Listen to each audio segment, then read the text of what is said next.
Obviously, again, it's a bit like everything. You go with a preconceived idea of how you're going to do it, and you go, yeah, it's simple. You just buy the best, and you deliver the best. Easy peasy lemon squeezy. Yeah, it doesn't work out like that. It's an awful lot more complicated than that, unfortunately.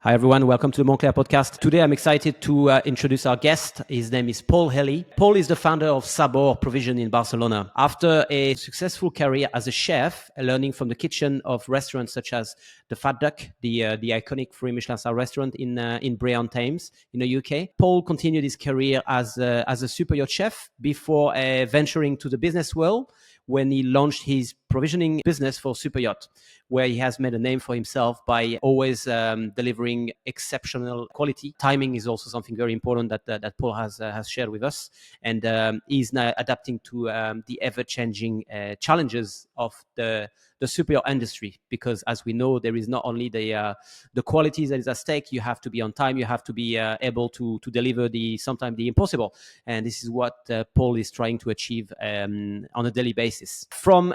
So Paul's going to share with us the struggle from navigating the challenges basically of running a business in a foreign country to dealing with sky high expectation from super yacht chefs and captains. Paul has diversified his approach by finding better producers and ensuring top quality provisions, while always working toward a more sustainable way of growing the supplies, growing the produce, delivering the produce, and overall just a better approach to provisioning and to delivering to super yachts. Without further ado, let's get into the episode.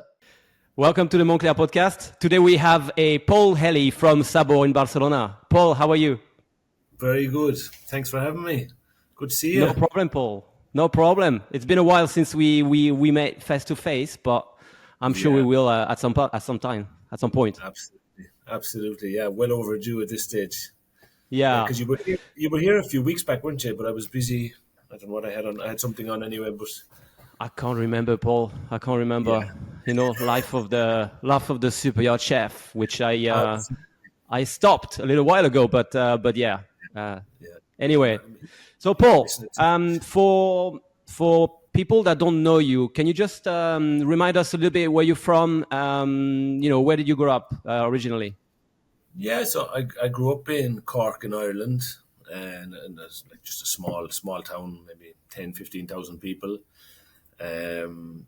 And I pretty much, once I left school, I started cooking. I worked in a few restaurants, and by the age of, I don't know, I left when I was about 20. I moved to Marseille, spent a couple of years there, and pretty much I was back for a little bit after that, but for the most part I've been kind of moving around in warmer places ever since. Yeah. Why Marseille? Why the south of France? Because I was working with a chef in a hotel in Ireland, and he was from Marseille, and he'd been traveling for quite a few years, and he decided to go back home, and he said, "Oh, look, if you ever want to come to Marseille, you can stay in my place until you get a job." And I was like, "Yeah, really? Okay, you're going to regret offering me that." And about, I don't know, maybe 4 weeks later, I was living in his house. Awesome. So what did you do in Marseille? You work in a restaurant there, or? No, I tried to get a job in a good restaurant that at the time, I don't know if it still exists. It was called Le Perron. It was on the I'm not sure. on the coast, and but the head chef said to me, "Look, you have zero French." He said the best thing you can do is go and work in a bar or an Irish pub or something like that. He said because he said, "Look, I need you to be able to do stuff and understand what I'm saying quite quickly during service." So that's what I did. I went and got a job in a pub, and I did that for like a year and a half or so. And it was good fun, When you're young, you're in your 20s. It was an experience. Did you miss cooking? Yeah, by the end of it, I did. Initially it was all new and it was a lot of fun and a lot of partying after hours and stuff like that. So, but by the end of it, I kind of I got a bit bored with it, and I wanted to get back cooking and do something a bit, what I really loved. And so so I left and I went back and I did a season or two in Ireland. Then while I kind of figured out in my head what I wanted to do, and from there went a stage at the Fat Duck then for a bit, and then stayed on. Then they offered me a job while I was there, and just. So how long was the stage? Because at the time the Fat Duck was this iconic restaurant, right? It was 3-star. It was one of the top, I don't know, 10 places in the world. Yeah. When I joined, I think it was number 2. Number 2 on the. We're talking about the top 50 San Pellegrino list, right? Exactly. Best restaurant in the world. Yeah. And look, at that time, it was very UK focused. It wasn't really a very accurate list, or what would you say? It wasn't like Heston himself would say. He would say, "Look, it's a ridiculous list." He said the top 50 is probably fairly accurate, but he said the positioning is just, it's not. You couldn't really rely on that. So he was always very happy just to be in the top 50, but it was first or fifth or 15th or whatever it might be. It was just a nice recognition. But I did a month stage. I went for a month stage, and after about 3 weeks, there was a girl on pastry. Told him that she was pregnant and she was going to go home to Denmark, and they asked me did I want to stay on, and I said yeah, absolutely. So then I stayed for about 2.5 years after that. Wow, it's a long time. It was long hours, but look, it was hard work, but I learned a hell of a lot. Not so much in terms of recipes, because you do learn recipes obviously, but more about work ethic and attention to detail, and you just and how to be organized and really, push on and not be afraid for people that why I'm saying it's a lot. 2.5 years, it's a long time. It's because if you come from a normal job, 9 to 5, 2 years, it's easy. Weekends off and holidays and whatnot, celebration, summer off. Yeah. As a chef in a 3 Michelin star restaurant in this kind of environment, which is high pressure, high level, high expectation, it is really, really taxing on your person, on your body, and on your on your energy overall. So it's 2.5 years, it's a long time. Absolutely. Look, I think to do that, you need to be single. You need to not have kids or anything like that, because I don't think you could do it otherwise, or it'd be very difficult to do it. It's not impossible, but it's even tougher. But at the time I was single, so it kind of, I didn't have any major responsibilities. So it was kind of, it was doable for me at that stage. It's not something I'd be able to do now. I definitely wouldn't be able to do the long hours now anyway, that's for sure. I'd be... and it's true that in this restaurant, the people that come for stage, so for anyone that doesn't know what a stage is, it's basically an internship, right? You go there for a month, 3 weeks, 6 weeks, 10 weeks. You don't get paid, or you get paid very little. They give you sometimes accommodation to compensate, and you learn, and you get a chance to enter this kitchen that are, again, top kitchens in the world. So you can't do that when you're 40, 50. Like it's not possible.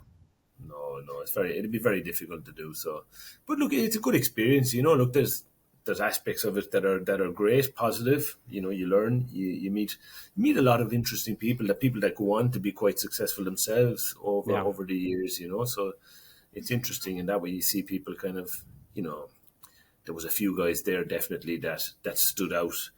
And you just think like, I'm not in their league at all, and truth be told, and you look at them, and years later they've gone on to have their own 2 or 3 Michelin star restaurants themselves, and you go, any name dropping? Name dropping? I don't know how. Look, there's Francois Gerds in the Netherlands. He's got a 2-star and a 1-star. I think both are in Rotterdam. Who else was good? So this is one of the chefs you worked with in your time at the Fat Duck.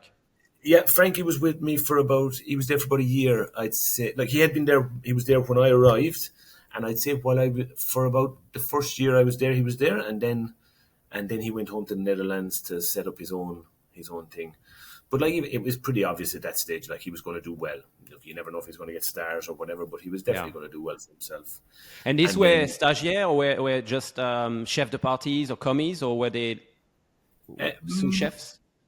he would have been a junior sous at that stage. Yeah. Yeah. And there was one guy, Martin Boucart. He's got a restaurant in Belgium. I think it's 2-star. I'm trying to think what it's called. Name escapes me now. But like he was, like there was a section was like I don't know what they call it. It was a hot larder one or something anyway. So they kind of did a lot of the prep to go accompany some of the mains, and they do a bit of fish and that. And it was notorious as like the toughest section in the hot kitchen. It was just like Yeah. There's always one. mountains of work, Yeah. and you'd see guy after guy, and they'd have to do their 3 or their 6 months part of that, and then they'd move on to another section, and everything else seemed easy after surviving that. And this guy rocked up, and like so, I at that stage I was in the prep kitchen, so I was making ice creams, Yeah. and so in the afternoon, those guys would be over in the prep kitchen preparing while lunch service was finishing, because their section would be one of the first ones to finish. Yeah. And they were the most stressed guys. They wouldn't speak to anyone. They wouldn't stop for a coffee, just absolutely. And this guy, It's brutal. yeah, but this guy rocked up, and I remember like the first couple of weeks I was looking at him and I was going, and he was like strolling around the kitchen like, and he was asking you questions about what you were doing. I was like, dude, you're going to get slammed. Like, what are you doing? You don't have time to talk. He was like, piece of cake. I was like, piece of cake? What are you talking about? And it turns out he was just that damn good. He was just, never saw him stressed. He was just super precise. And then obviously he just went on. But Paul, I'm sure the other guys were also super precise, but do you feel like it's just stress management and how you see the work and how you manage it in your head? Yeah. Because the work was the same. Yeah, absolutely. But I think he was just a different beast altogether. He was just on another level to everyone, or to most people. Just he had that kind of, I don't know. He'd do the same job as anyone else, but he'd have it done in half the time, and he'd have it done better. That's like Incredible.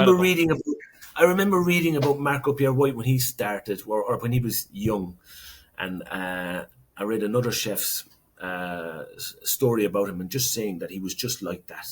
He was head and shoulders above everyone else in the kitchen, and that like he'd be finished his service, his prep, and he'd go for a wander in the garden looking for wildflowers and stuff to decorate his plates. Yeah, I didn't have time to do that when I was Exactly. working in the freestyle. Exactly. There No was one no had- time. The No. only time that I could allow myself, if I was lucky, is like take 7 minutes and go and have lunch.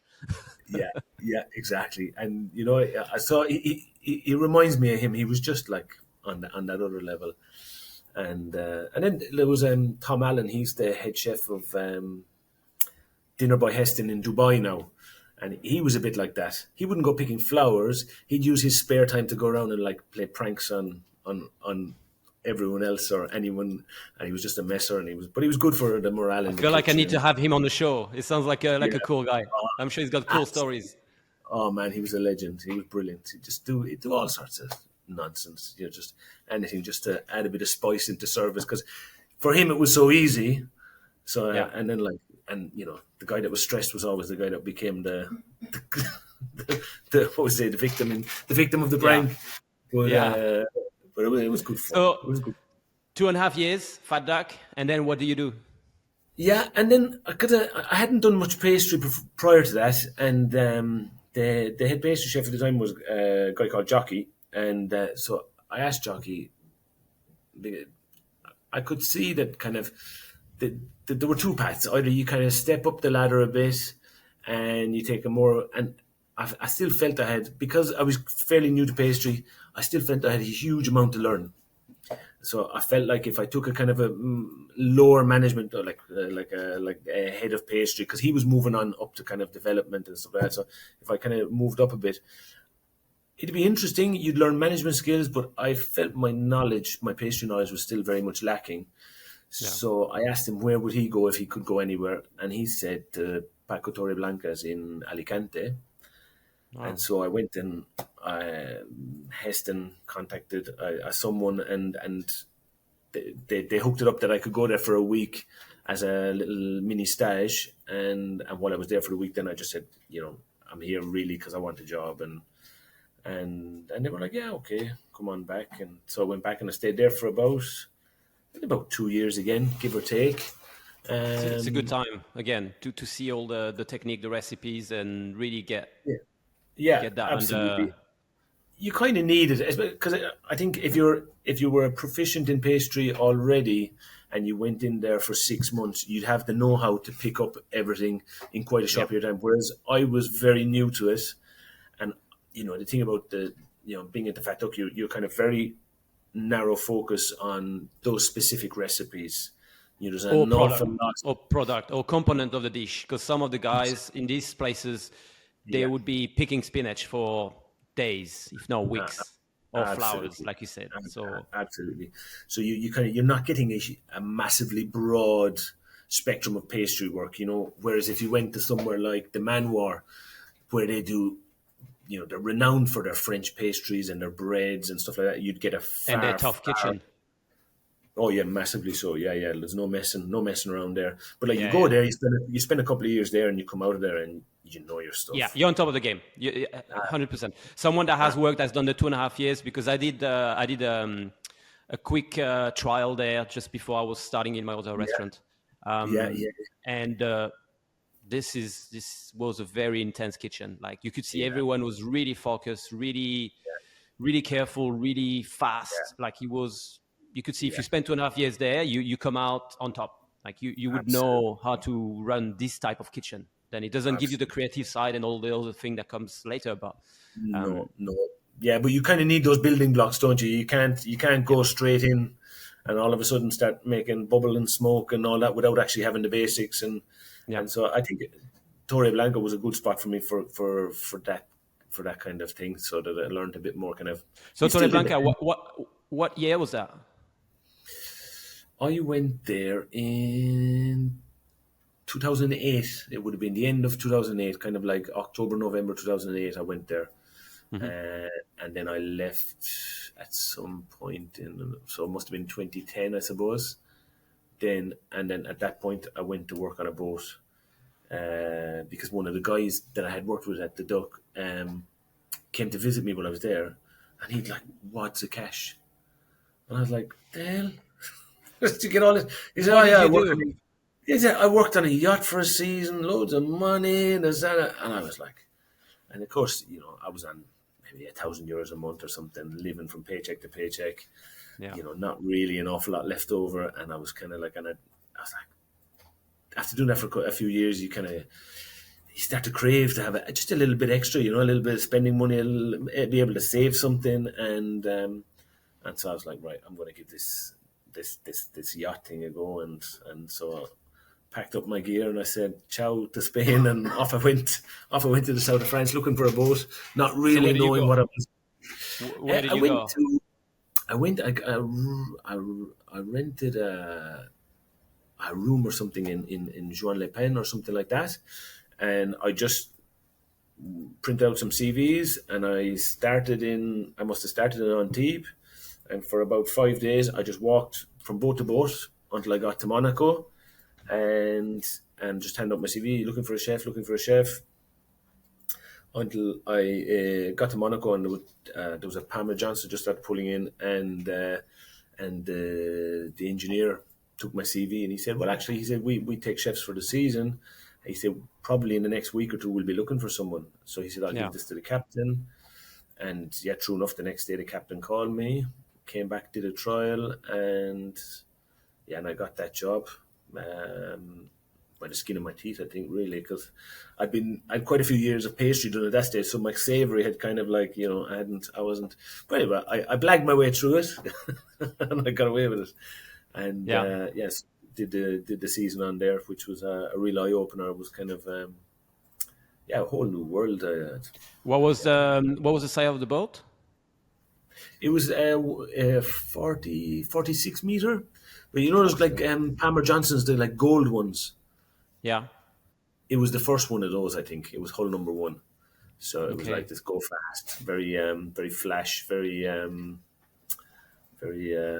So It was, how did you transition from, restaurant kitchen pastry in a restaurant to being a sole chef on a, 40 plus meter yacht where you have probably, I'm going to say six, seven crew and like 10 guests? yeah, yeah. It was a struggle, to be honest.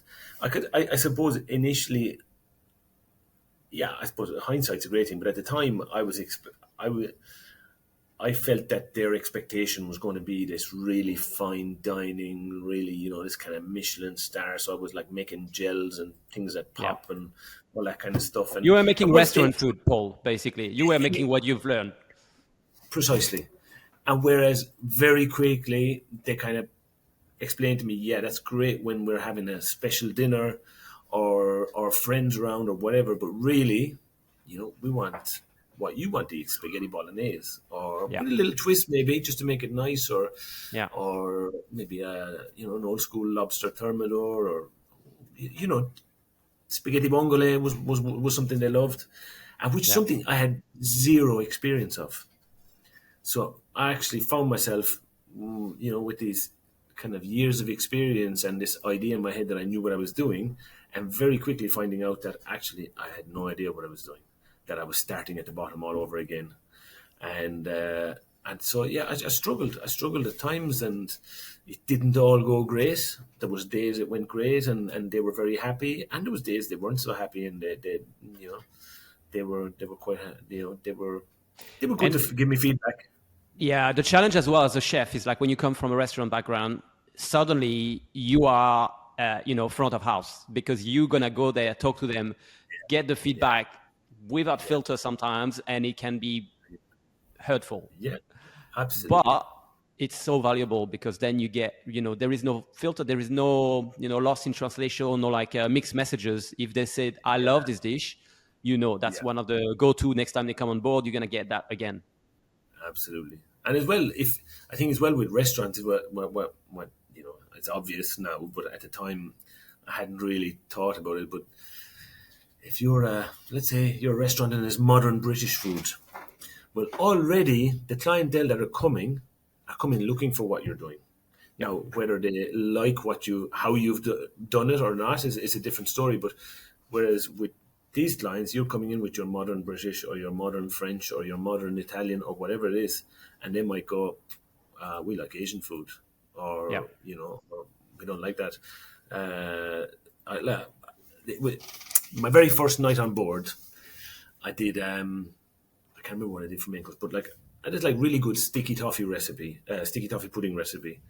It's a real simple one, and I thought I've never had anyone that didn't like it. And Yeah. it is you can make it ahead of time. I thought I'm going to do that, and I'm not going to fail. I said at least that play it safe the first night, and then I can get my feet and focus on the. And as the main course was ending, she said to the boss, she said to the stewardess, "What's for dessert?" And she said, "Oh, there's a sticky toffee pudding with homemade vanilla ice cream or whatever it was." And she said, "You can tell him we are not English people and we don't eat that kind of thing." And so they didn't have Is dessert. that the They word she didn't even try. chose? Yeah, that was We don't need exactly that it. kind of things. Yeah, exactly, exactly. But funnily enough, she left anyway after a few days, and it went okay. And then maybe a week later, her son and his friends came on board, and they were all like in their 20s, and they were spending a lot of time in London. And I pulled it out again. I said, "God, these guys are going to like this. They're young lads. Everyone likes a bit of Yeah. sticky toffee pudding." And anyway, it went down a treat. They liked it. Fast forward 2 weeks later, she comes back. I swear to God, no word of a lie. She steps on board, shakes the hand of the chief stewardess, and she says, "Tell Paul, make me the sticky toffee pudding. We really love that for tonight." So the son had obviously gone home and said, "Oh, we had this Yeah. really nice." So all of a sudden they were English people. But anyway, it was fun. You're not there to cook for yourself. You cook for the guests and what they want. Yeah, How do you deal with ego? Because it's something that some chefs struggle to understand, that when you go on a boat, it's a slightly different game. You're still cooking, yeah. but you got to listen. I think I actually my lack of confidence in that sense, was a huge benefit Yeah. because I was very open to being told what was to be cooked. I tried my best to do certain things, but I really kind of wanted direction because, Yeah. I wasn't sure of myself. If it came to dessert time or whatever, I had no problems there. I had a load of recipes, a load of ideas, a load of things I could do. That was no problem. But then when it came to kind of main courses and starters and this and that, I was very, very moldable. And so I'd go in and I'd research a recipe or whatever, and I'd find whatever was required, and then take the feedback very eagerly and adjust it accordingly. So I think that Yeah. maybe on the first time, initially it was a little thing, but then it kind of over time it became a strength. I think because I there was no ego because I Yeah. knew I wasn't amazing at it, so I didn't have any preordained ideas or preconceptions of myself, thinking I was going Yeah. to rock their world or anything like that. Yeah. So in that case, I found it fairly straightforward. I Yeah. liked the feedback, even when it was So bad. how many years did you do on yacht? That was your first Um, one?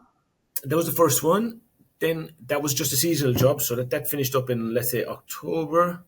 Then I went on a sailboat for about a year and a bit, maybe 14, 15 months, something like that. Kind of, we went from Mallorca to New Zealand, Wow. and on arrival in New Zealand, we went to the shipyard, and there was a bit of and there was a kind of divorce going on in the family and stuff like that. So all the assets got frozen, and so we all lost our jobs. So like one day to the next, everyone got told, you don't have a job anymore.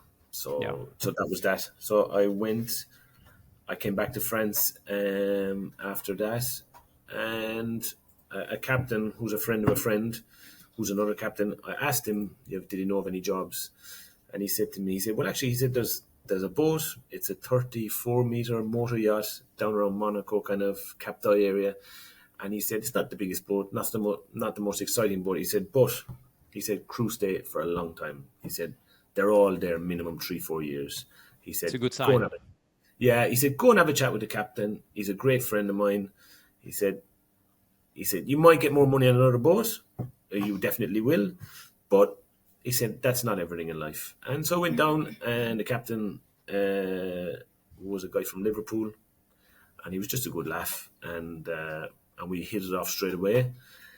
And that was it. And I stayed on there for a couple of years. I don't know. Again, until it sold. So I don't know how long I was on there, actually.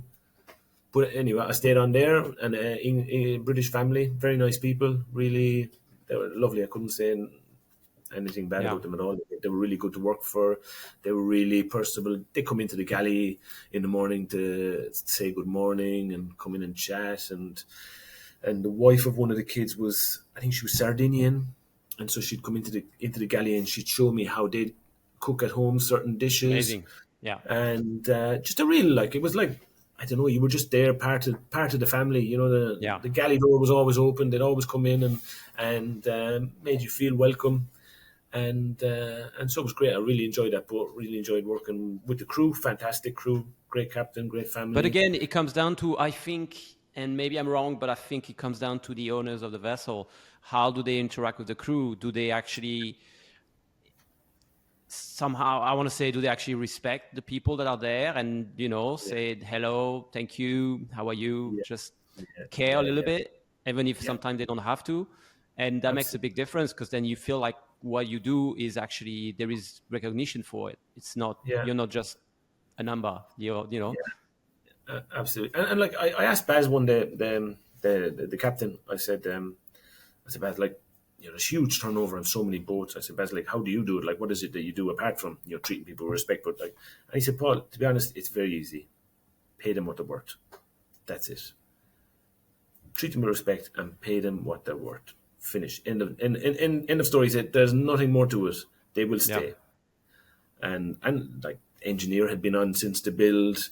Everyone had been on there several years, and they all loved it. And it wasn't yeah, because they were treated with respect and they were given responsibility. They all worked hard. They all took pride in their job, and they all really liked the family that owned the boat. Yeah, You know, that makes they a big felt difference. they felt like an extended part of the family. They, you know, you'd see when the family arrived, there was genuine smiles and Yeah, happiness to see each other. It was like, "Hey, how have you been?" And like the dad of the family, like, he would remember everyone's name. He'd ask, "Oh, how your family are," with genuine interest. It wasn't just yeah. it was genuine interest in the people that worked for him, and the mum as well. She was lovely, and they'd take the time of day to have a chat with you, and like so with me, that just sit down and have a chat about food and you know what they liked and what they didn't like and what kind of wines they have, and they'd ask you questions. Did you know what would be good with this or whatever? And Yeah. it was a conversation, and it was an enjoyable conversation. But And this is more difficult on a bigger vessel, I feel, because this was yeah, still on a smaller size. It's still a pretty big boat, but now when you see the size of the boat coming out, they're like 100 meters, 120, 140, and plus. absolutely. This is a different operation. This I understand that this was more enjoyable for you as a chef as well, or as a crew member, because like you said, everyone was staying on board for long. Yeah, absolutely. And like after that, then I went on an 82 meter, and Yeah. I thought this is going to be a great galley, all the equipment you might want. This is going to But be a it step not, up. This is what you had in your head. It's like it's going to be yeah, better on every level. and it was equipment wise, but in every other way, it was a step down. There Yeah. wasn't that close relationship with the family anymore. There was like lots of people in between you and so there was the old, what they call it, Chinese whisper kind of thing, where Yeah. the messages were getting distorted en route, um, and it just and again, larger groups of people, so you get a bit more politics, a bit more. Yeah. So again, there was no one bad or no. I don't have anything bad to say, but it just the people that I worked with were lovely. Just there was a huge difference going from a crew of like maybe 7 to a crew of, I don't know, 27 or something like that. Yeah, yeah. No, it's a lot of people. It's a lot of people, Yeah, and yeah, if you stick that many people, that many human on a little floating box, there's gonna be some politics and there's gonna be some stories and some complaints and. absolutely, absolutely, yeah. So, Paul, when did you start thinking about I want to call it exit strategy or the next move? When did you start thinking about Sabor? I suppose I started probably when I got on the big boat. I kind of, because I realized that it wasn't really for me. I started thinking about what would I do, and going back to restaurants. I didn't.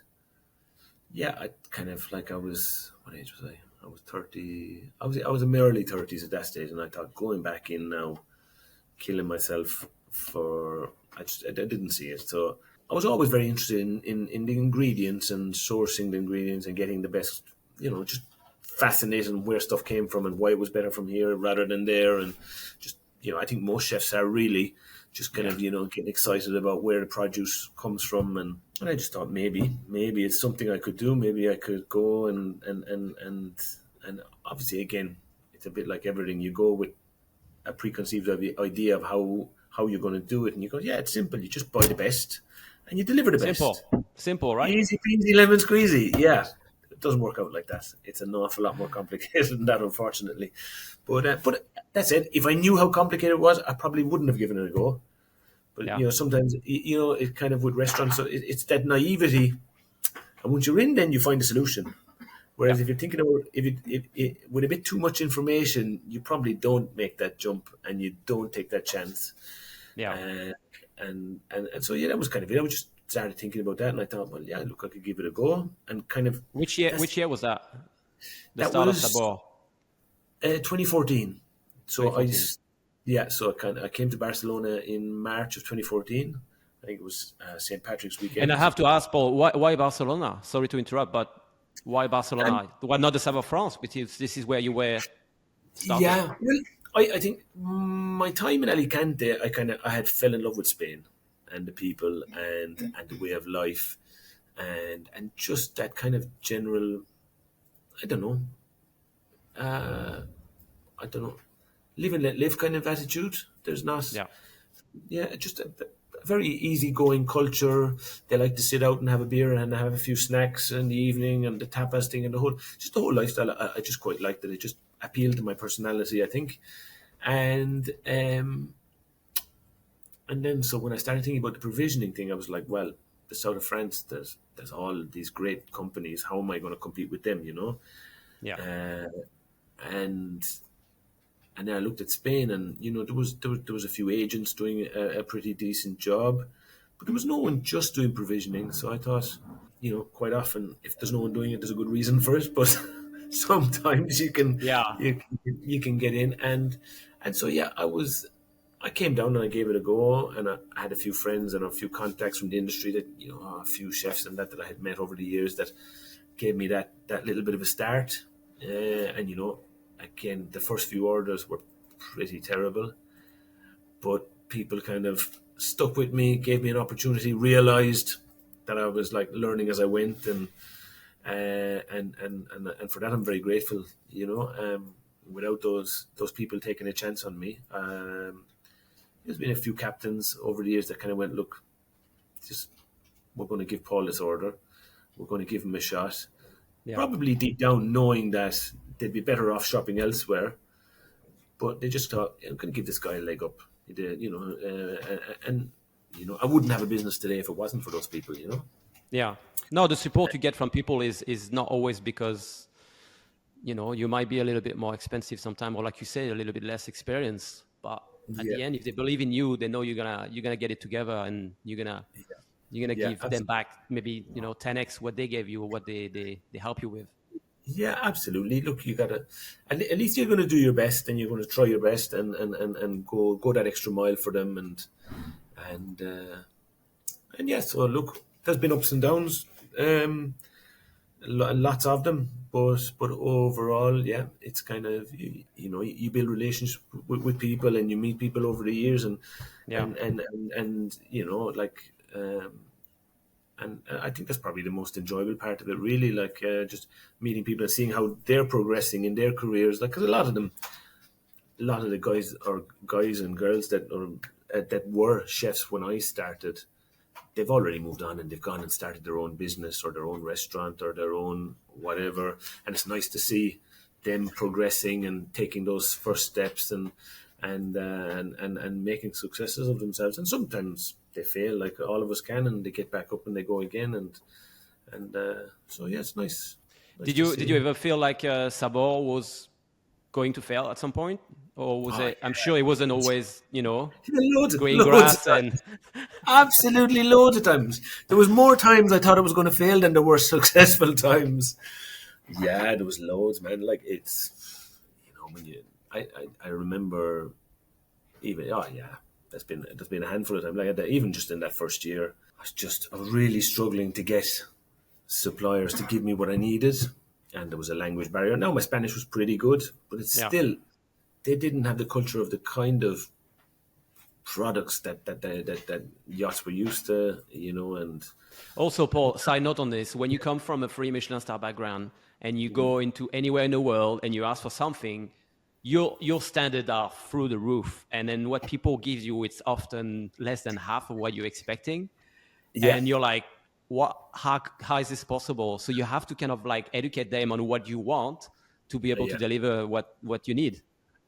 Absolutely, and I think also coming from that background, your go to is to scream at them, Yes, and be yes, it rude. doesn't work. Absolutely not. It's just like you create walls all around you, and yeah. So that was a big one for me, learning that actually not everyone will work or wants to work to those standards. And it'd be great to find suppliers that are all aligned with your ethos, but the reality is you're not going to. There are Yeah. some, and those ones you got to appreciate and nurture and be loyal to. But the reality is not everyone is, and not because they don't particularly want to, but just maybe their market doesn't demand it. If you're the only client of this guy that does fruit and veg, but 99% of his clients are looking for a middle of the Yeah. road standard, for a middle of the road price, well, he isn't going to change his whole business model just because you want the best mangoes in town and the best pineapples, and Yeah. it makes no sense for him. So you No. kind of have to adapt a little bit and understand where your limitations are based on where you are, and over the years try and improve in those different areas as much as you can, I suppose. Yeah. Meat is one of those that I really struggled with at the beginning, because it was very much this, the meat wholesalers here were very much focused on, kind of run of the mill hotels, restaurants, not very. So that was a big one at the beginning, but Yeah.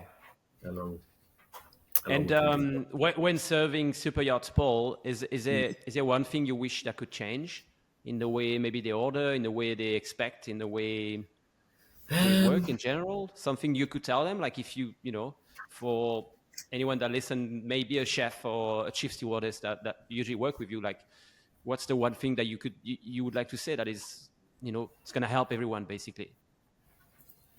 I suppose, look, time is always a big one. Yeah.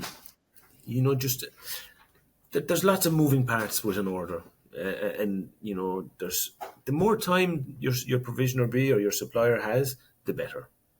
Yeah. That just goes without saying. So, some people coming from restaurant backgrounds maybe have the habit of ordering today for tomorrow, and you're only going to get a certain standard of product. Because look, you ask me for X, Y, and Z, I can find it for you, and I can find it for you today. You want the best of X, Y, and Z, then maybe I need to ring the guy that's in Madrid that's going to send it to me, and then I need to ring the guy in the south of France because he's going to send it to me. And that takes a few days. Yeah. So everything's doable on short notice, or most things are doable on short notice, but if you want the best quality, generally allowing a bit more time is definitely a big help. And that would be one time, really. I think Yeah. I think if, I don't know.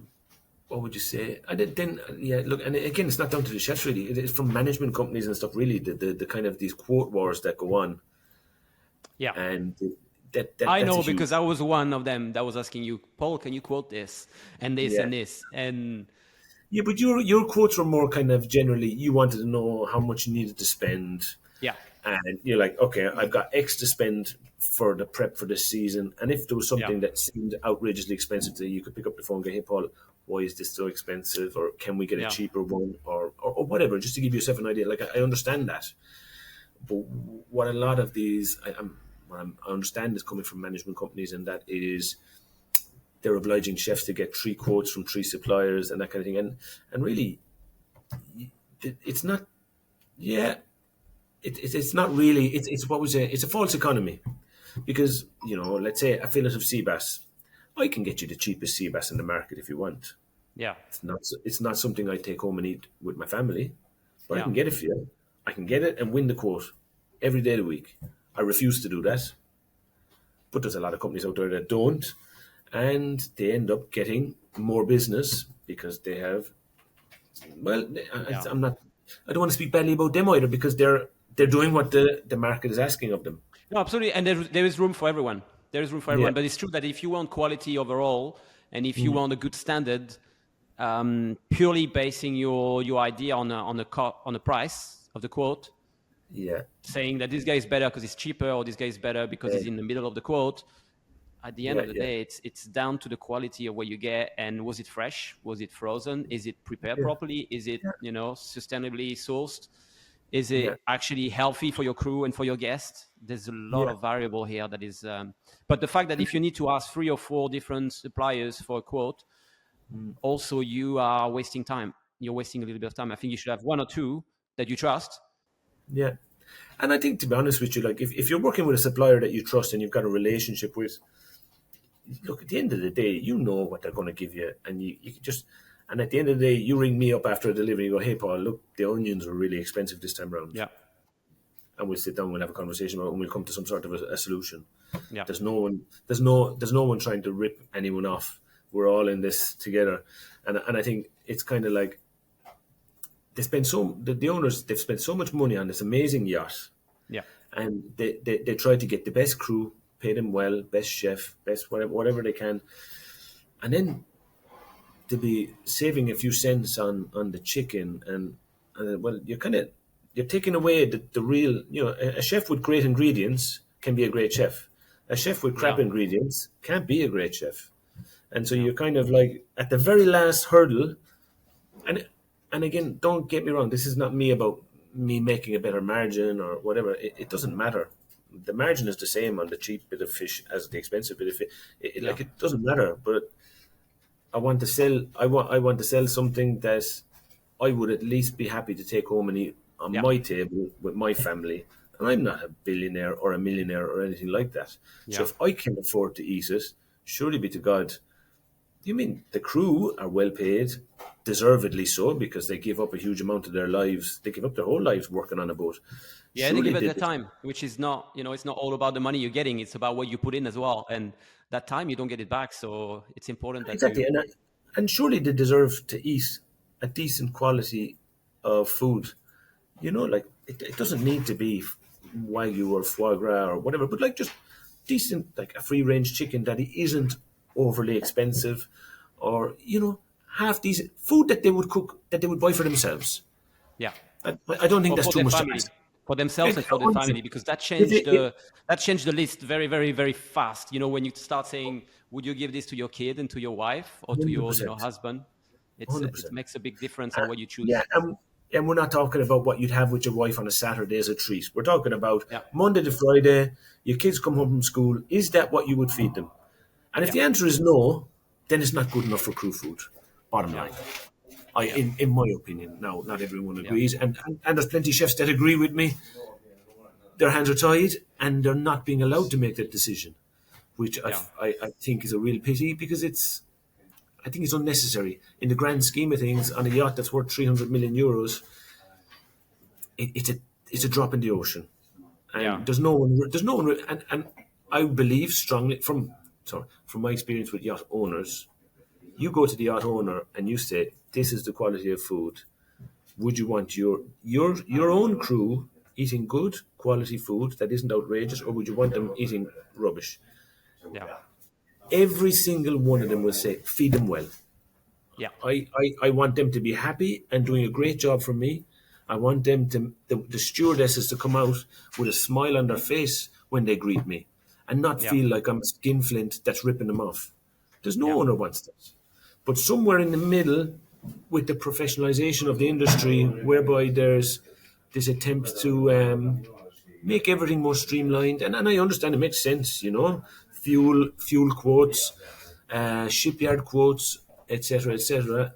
That all makes sense to me. I'm not saying that it's a waste of time, but I think with crew food, I think you're shaving off pennies in the yeah, grand scheme of things, barely pennies, with very with zero benefit almost, and there's a huge downside that yeah, your crew are not that your crew don't feel as valued as they should, yeah. and I don't know, but that's my take on it. But then a No, but provisioner would say, I of course. No, but I agree with what you're saying, Paul. And I think it's not it's just the general idea behind it, which is like, take care of the crew and, take care of what's important and not maybe the bottom 0.1% of it. yeah, yeah, But this is the yachting industry as well. Not everything is perfect. Some of it is, no, some of no, it no, isn't. We yeah, we are working toward trying to make it better in our own yeah, little ways. yeah. You serve super yacht, Paul. Do you also work with villas, right? Private residences, or is it mostly Uh, super yachts? it, at the moment, we're probably about. Uh, I would say we are a little, maybe a little.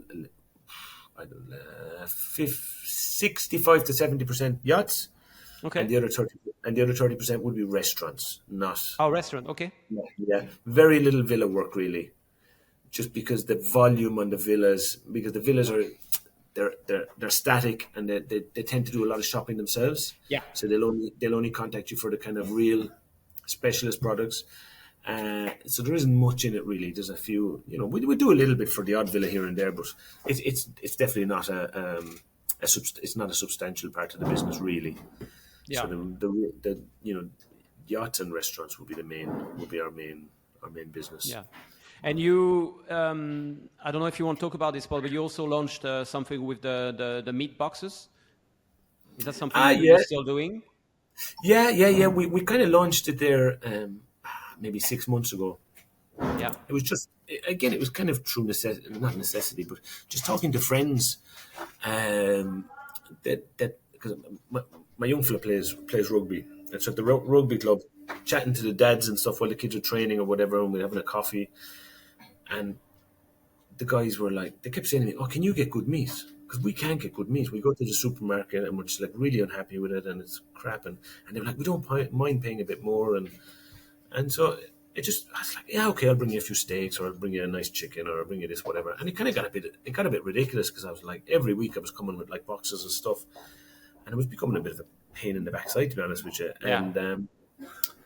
And so I thought, why don't we just like create a little Shopify thing? And we did a very basic Yeah. website. No, it's not very user friendly, but it was just kind of to do for a few friends. But now we're kind of going to roll out a little bit better, make it a bit more professional. So that you can buy free range chicken, grass fed beef, free range pork, homemade sausages that don't have any nitrates or any additives Yeah. in it. Like we went like old Cumberland recipes that use onion, garlic.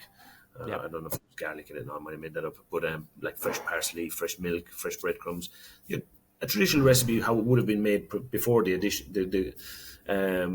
before people started using all these like preservatives. And so you Additives make and preservative. Yeah. that's it. Make the fresh sausage, blast freeze it, Yeah. and you take it out of the freezer as and when you need it. And you don't keep it in the fridge for a week or 10 days because it will go off because it's minced pork or minced chicken or whatever the sausage is made of.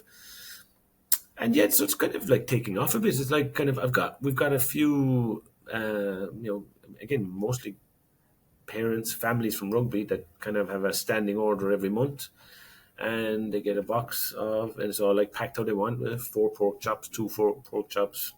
I like my minced beef in half-kilo packs. I like it in 1 kilo packs, depending on the size of the family, and we're doing a little bit more kind of like, not ready meals, but kind of like handmade, cordon bleus. So like open up the chicken breast with ham and cheese and breadcrumbs, and just kind of making their cooking at home a little bit easier, but still using quality ingredients, and they don't have to feel guilty about using something that's pre-prepared.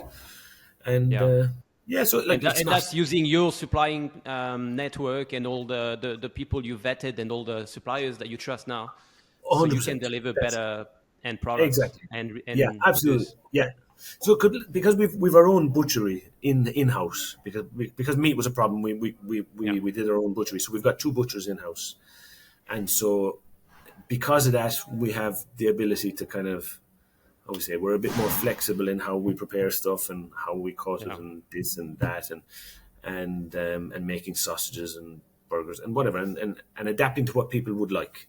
So the way I see it is a bit like your old school butcher in your town, but online. And so you can order it, and once a month, once a week, whatever you want, you get the box delivered to your house at a pre agreed time. And that's it. And it's kind of but it's a great initiative, and like you say, you're opening up a new market perhaps for Sabor. Not as big, not as No, I wouldn't imagine it'll get very big. But you never know. But look, at the moment, it's a handful of customers, and it works well for them. It works, and it's an interesting side project for us at the moment. And I think over the next few months, keeps your butcher on site busy as well, because that means there's always something to do. There's always some activities and some, a bit of variety as well. Yeah, absolutely. Yeah, no, it's fun. It's interesting. It's a new project, and we'll keep going with it for now anyway. That's great. So, Paul, where do you see Sabor going? Where do you see yourself or the company in the next 5 years? That's a very good question. I suppose the next 5 years, I think probably in terms of like for yachts, I think it's definitely going to be a bit more. Yeah, I think we're going. It's starting. I've seen it start. It's going to be a lot more about where the products come from. So especially on the guest side, sourcing.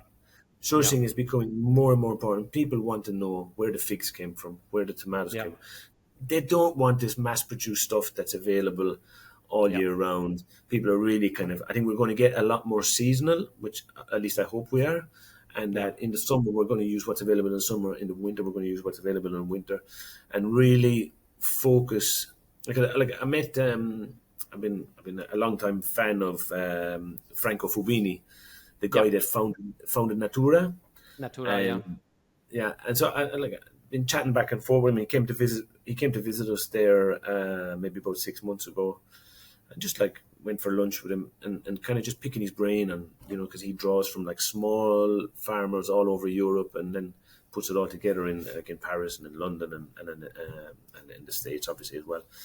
And so I think we're going in that direction. I think kind of we need to. So I'd like to see in the next X amount of time really us to kind of really start talking to more. We do with some things, but more so with local suppliers, local growers, as opposed to suppliers. Yeah. And then really, and we're talking to with Natura at the moment about kind of getting shipments sent from Paris to here, and Mm-hmm. get the best of Europe in one delivery, kind of there from Sicily, from Yeah. here, whatever, especially for guest stuff, and then also maybe on a lesser scale, but try and push that with crew as well. Kind of a little bit maybe, just to be a bit more seasonal, so that like broccoli. Now we're coming into broccoli season, so when broccoli is in season, we can get amazing stuff that's just been cut, Yeah. like a few fields away from us. Get it now. Yeah. Don't order it from me in June or Yeah. July when it's no good. There's other lovely things to eat in June or Yeah. July. Um, But then it and comes down to reminding people what is in season, because I feel like absolutely, people, they don't grow stuff in their backyard anymore. I absolutely, remember as a kid, I had like apple tree, pears, cherries, yeah, yeah, raspberry. yeah, You know yeah, when the season is in because you eat so yeah, much of it, so you yeah, remember that. But now people absolutely, don't know because you go to your supermarket and your local market, and then you see raspberries all year yeah, round. So it's like, what do you mean there's a yeah, season for it? There isn't anymore. yeah, So yeah. it's very And I think important to that, remind people when is the good time to eat the broccoli. yeah, 100%. And I think that's massively down to us. I think that kind of needs to be a big part of our job going forward, is that we are communicating what's in season, and not just with fruit and veg, with fish Yeah. and seafood, and what's in season, and I think also it'll work to everyone's advantage. You get better tasting products Yeah. because you're going to get them at their best. Better But also, price. exactly, better price. So you're going to come in within your budget requirements. Also, you're not going to be ordering, I don't know, oranges or mandarins in Yeah. July because they're being flown halfway around the world and they taste of nothing and they cost twice what they should cost or what they do Yeah. cost in season. Obviously, if the boss wants mandarins in July, then the boss gets mandarins in July. But Yeah, of course, of course. But but I think, that's a different conversation. I feel like yeah, if we really that's a deep whole. dive into like the special request, I think we can do a special episode just on special request, Oh yeah, and where do you want your order to be delivered? Because yeah. that's a big one. Yeah, but like for you now as a yacht chef, looking at provisioners, I'll ask you the same question. If you could change one thing about how provisioning is done, what would you change? I feel like my opinion one doesn't matter so much since I'm kind of stepping away from the yacht chef position. But my Hmm. opinion was that I wish there was a way to order fast that works for everyone, not just for me as a yacht chef or for Yeah, anyone else on the boat, but for yeah, you as a supplier as well. It's like, I yeah, need to make my order. I need to add things tonight at midnight. I need yeah, to do it in like 2-3 clicks. Is there a way to do it where I know exactly what I'm going to get? You know what I want and you yeah, understand what I want. And we all both in the middle and it works. No matter if it's an app, if it's a spreadsheet, an interactive spreadsheet that we have together, and if when I press broccoli one or broccoli crew, it's two different things, and then it's yeah, fast, and it just cuts a lot of time off for you yeah, and for us yacht chefs. yeah. That We, would be we, my we, idea. we've been working on something like that for the last year now at this stage. So it's kind of an interactive Excel and an online Yeah, kind of thing. But one of the problems we find is because everyone's list is so different. Yeah. You end up with thousands of products Yeah. because Chris is going to order X, Y, and Z, and then Julio down the road is going to order all, and you kind of have to have everything they like and all. And it just the list it becomes. It's like what's that big book, Larousse? It just Yeah, becomes a the point. gastronomic. Yeah, that's it, and it just becomes that. And when it gets that big and that dense, it's it's not user friendly anymore, and no Yeah. one uses it. And Yeah. so, how do you compact it enough that it suits everyone, but yet leaves the door open for them to add stuff? Yeah. Uh, so we've been working on that. It's in its infancy. Where we're playing around with Yeah. it. We've had a few gremlins, but I'm still not convinced it's going to be the definitive answer. Yeah. There's I don't But know. we can talk again, Paul, once you have a product, and we can test it, and we can ask also That's it. the people we know to try it out. Exactly.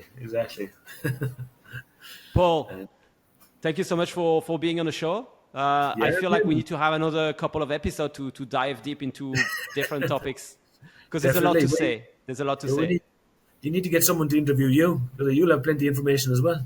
As soon I can. We can just have an open mic night, and we can just share and ask questions to each other. Yeah, brilliant. Awesome. All right, Paul. Thank you so much. All right, Chris, thanks a million.